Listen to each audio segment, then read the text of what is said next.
कल अपन ने पार्ट 3 में पढ़ा था खनिज किसे कहते हैं और खनिज के प्रकार। खनिज कितने प्रकार के होते हैं? खनिज 2 प्रकार के होते हैं। वैसे तो 3000 से भी अधिक तरह के होते हैं, लेकिन मुख्य रूप से 2 तरह के होते हैं, धात्विक खनिज और अधात्विक खनिज। फिर इनका निष्कर्षण कैसे करते हैं, इनको कैसे निकालते हैं, तो उसके लिए भी अलग अलग विधियां बताई थी। अब हम पढ़ेंगे खनिजों का वितरण कि खनिजों का वितरण कैसे है। तो अलग अलग जलवायु, वर्षा, मौसम, स्थान, इनके आधार पर अलग अलग स्थानों पर अलग अलग तरह की खनिज पाए जाते हैं। तो खनिज विभिन्न प्रकार की शैलों में पाए जाते हैं। कुछ आग्नेय शैलों में पाए जाते हैं, कुछ कायांतरित शैलों में, जबकि अन्य अवसादी शैलों में पाए जाते हैं। जैसा कि अपन ने पिछले चैप्टर में पढ़ा था कि ज्वालामुखी फटती है तो उसमें से लावा निकलता है और वो लावा बाहर आके ठंडा हो जाता है और ठंडा होकर वो जम जाता है। जमकर वो एक शैल बन जाता है, जिसे हम कहते हैं आग्नेय शैल कहते हैं ना। आग से बनी हुई शैल होती है ये, तो इसे आग्नेय शैल कहते हैं। अब उस आग्नेय शैल से हमें कई तरह के खनिज प्राप्त होते हैं। फिर उस आग्नेय शैल में जैसे बारिश आ गई या हवा है तो धीरे धीरे उसमें क्या होता है, समय के साथ साथ उसमें दरारें पड़ती है, वो टूट जाती है। तो उन टूटे हुए आग्नेय शैल के टूटने से फिर अवसादी शैल बनती है और फिर वही अवसादी शैल आगे चलकर जब वो टूटते टूटते फिर कायांतरित शैल में परिवर्तित हो जाती है। तो इस तरीके से अलग अलग जलवायु के आधार पर अलग अलग खनिज पाए जाते हैं। धात्विक खनिज आग्नेय और कायांतरित शैल समूह जिनसे विशाल पठारों का निर्माण होता है में पाए जाते हैं। जो धात्विक खनिज होते हैं, अब धात्विक खनिज कौन कौन से होते हैं अपन ने पीछे पढ़ा था, जैसे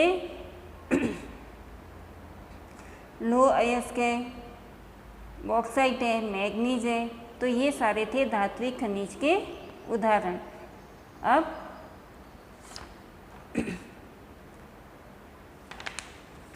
तो ये सारे कहाँ पाए जाते हैं?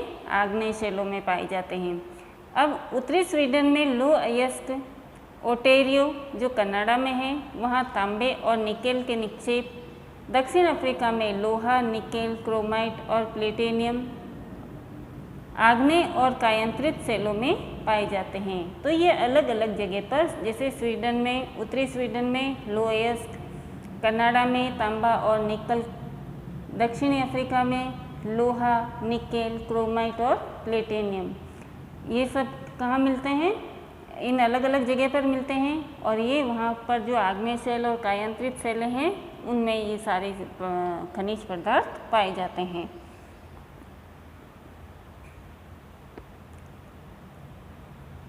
मैदानों और नवीन वलित पर्वतों के अवसादी शैल समूह में अधात्विक खनिज जैसे चूना पत्थर पाए जाते हैं। और मैदानों में जो ये अवसादी शैलें बनती है और जो नए पर्वत बने हुए हैं वहाँ पर चूना पत्थर जैसे अधात्विक खनिज पाए जाते हैं। फ्रांस के कॉकेशस प्रदेश के चूना पत्थर निक्षेप, जॉर्जिया और यूक्रेन के मैग्नीज निक्षेप और अल्जीरिया के फॉस्फेट संस्तर इसके कुछ उदाहरण हैं। खनिज ईंधन जैसे कोयला और पेट्रोलियम भी अवसादी स्तर में पाए जाते हैं। तो इस तरीके से अलग अलग स्थानों की अलग अलग जलवायु के कारण हर जगह पे अलग अलग तरह के खनिज पाए जाते हैं और प्राप्त किए जाते हैं। एशिया, चीन और भारत के पास विशाल लौह अयस्क हैं। अब हमारे भारत में भी लोहे के बहुत बड़े बड़े निक्षेप हैं, खाने हैं, और उसी तरह भारत के समान ही चीन में भी बहुत ज़्यादा लौह अयस्क पाया जाता है। यह महाद्वीप विश्व का आधे से अधिक टिन उत्पादन करता है और यहाँ पर पूरे विश्व का आधा टिन भी यहाँ पर पाया जाता है। चीन, मलेशिया और इंडोनेशिया विश्व के अग्रणी टीन उत्पादों में से है। और पूरे विश्व में जो चीन है, मलेशिया है और इंडोनेशिया, यहाँ पर सबसे ज़्यादा टीन उत्पादन होता है। चीन सीसा, एंटीमनी और टंगस्टन के उत्पादन में भी अग्रणी है। अब चीन में देखो लो अयस्क भी बहुत ज़्यादा है और टिन भी बहुत ज़्यादा है, और सीसा, एंटीमनी और टंगस्टन का उत्पादन भी बहुत ज़्यादा होता है। एशिया में मैग्नीज, बॉक्साइट, निकेल, जस्ता और तांबे के भी निक्षेप है। तो वहाँ की अलग अलग जलवायु के कारण यहाँ पर ये सारे खनिज उत्पादित किए जाते हैं। अब है यूरोप। यूरोप विश्व में लो अयस्क का अग्रणी उत्पादक है। वहाँ पर भी लो अयस्क सबसे ज़्यादा पाया जाता है पूरे विश्व में। रूस, यूक्रेन, स्वीडन और फ्रांस लो अयस्क के विशाल निक्षेप वाले देश है। तांबा, सीसा, जस्ता, मैग्नीज और निकेल खनिजों के निक्षेप पूर्वी यूरोप और यूरोपीय रूप में पाए जाते हैं। अब है उत्तरी अमेरिका। उत्तरी अमेरिका में खनिज निक्षेप 3 क्षेत्रों में अवस्थित है। ग्रेट लेक के उत्तर में कनाडियन शील्ड प्रदेश और अपलेशियन प्रदेश और पश्चिम की पर्वत श्रृंखलाएं, यहाँ पर सबसे अधिक खनिज निक्षेप किया जाता है। लो अयस्क, निकेल, सोना, यूरेनियम और तांबा का खनन कनाडियन शील्ड प्रदेश में और कोयले का अपलेशियन प्रदेश में होता है। तो बच्चों ये सारा है ना, कहाँ पर कौन सी चीज़ें ज़्यादा उत्पादित की जाती है, किस जगह पर कौन से खनिज ज़्यादा निकाले जाते हैं, उनके बारे में दिया गया है। तो आप इसको पढ़ोगे तो आपको समझ में आ जाएगा।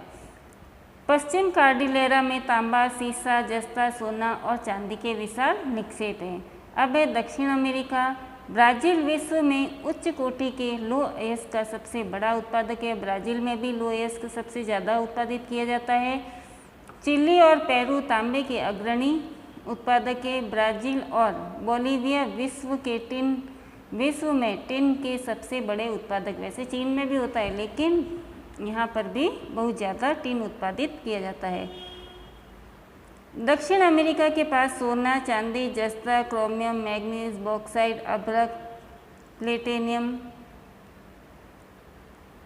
एस्बेस्टस और हीरा के विशाल निक्षेप हैं। और दक्षिणी अमेरिका में भी इन सब की ज़्यादा खाने हैं। खनिज तेल वेनेजुएला, अर्जेंटीना और चिली, पेरू और कोलंबिया में पाया जाता है। अब अफ्रीका में क्या क्या पाया जाता है? अफ्रीका खनिज संसाधनों में सबसे ज़्यादा धनी है। यह हीरा, सोना और प्लेटिनियम का विश्व में सबसे बड़ा उत्पादक है। ठीक है, अफ्रीका में सबसे ज़्यादा हीरे, सोना और प्लेटिनियम मिलता है। दक्षिण अफ्रीका, जिम्बाब्वे और जायरे विश्व के सोने का सबसे बड़ा भाग उत्पादित करते हैं। विश्व में सबसे ज़्यादा सोना कहाँ पर उत्पादित किया जाता है? अफ्रीका के जिम्बाब्वे और जायरे में। तांबा, लोहा अयस्क, क्रोमियम, यूरेनियम, कोबाल्ट और बॉक्साइट दक्षिण अफ्रीका में पाए जाने वाले और भी अन्य खनिज हैं। तेल नाइजीरिया, लीबिया और अंगोला में पाया जाता है। अब ऑस्ट्रेलिया में, अब यहाँ पर देखो, क्या आप जानते हैं हरा हीरा एक दुर्लभ हीरा है। विश्व की प्राचीनतम शैलें पश्चिमी ऑस्ट्रेलिया में है। वे 430 करोड़ वर्ष पूर्व बने, पृथ्वी के निर्माण के मात्र 30 करोड़ वर्ष पश्चात। अब है ऑस्ट्रेलिया। ऑस्ट्रेलिया में कौन कौन से खनिज सबसे ज़्यादा पाए जाते हैं? तो ऑस्ट्रेलिया विश्व में बॉक्साइट का सबसे बड़ा उत्पादक है। ये देखो, जो फर्स्ट लाइन है ना इन सब की, ये बहुत ही इम्पोर्टेंट है। ठीक है, जैसे अफ्रीका खनिज संसाधनों में सबसे धनी है और यहाँ हीरा, प्लेटिनियम और सोना सबसे ज़्यादा पाया जाता है।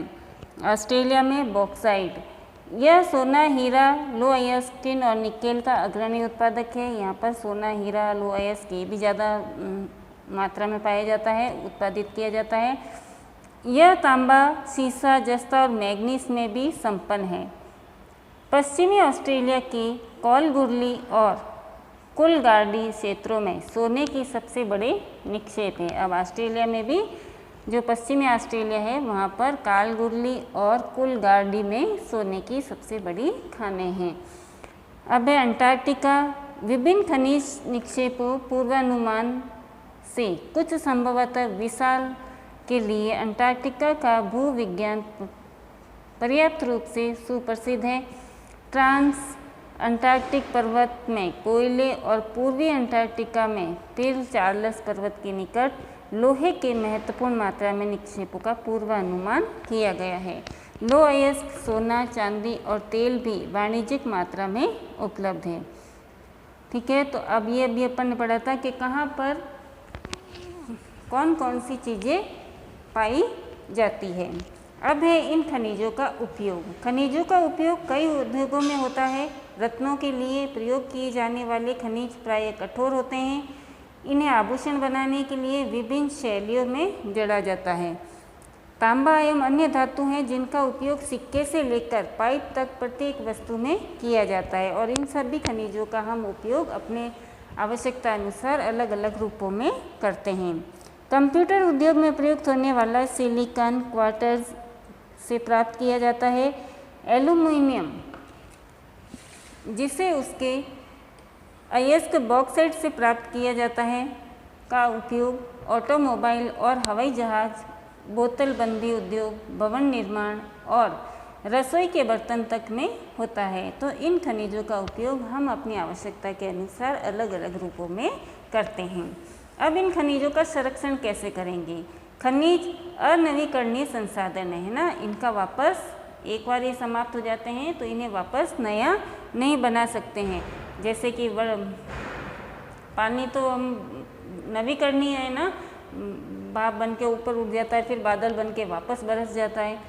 लेकिन ये जो खनिज हैं इनका अनवीकरणीय नहीं किया जा सकता है। इनको बनने में लाखों हजारों वर्ष लगते हैं, लाखों से भी करोड़ों वर्ष लगते हैं इनको बनने में, इसलिए इनका सही ढंग से हमें उपयोग करना चाहिए।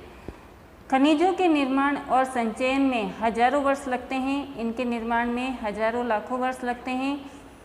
मानवीय उपभोग की दर की तुलना में निर्माण की दर बहुत धीमी है। अब जनसंख्या इतनी बढ़ रही है कि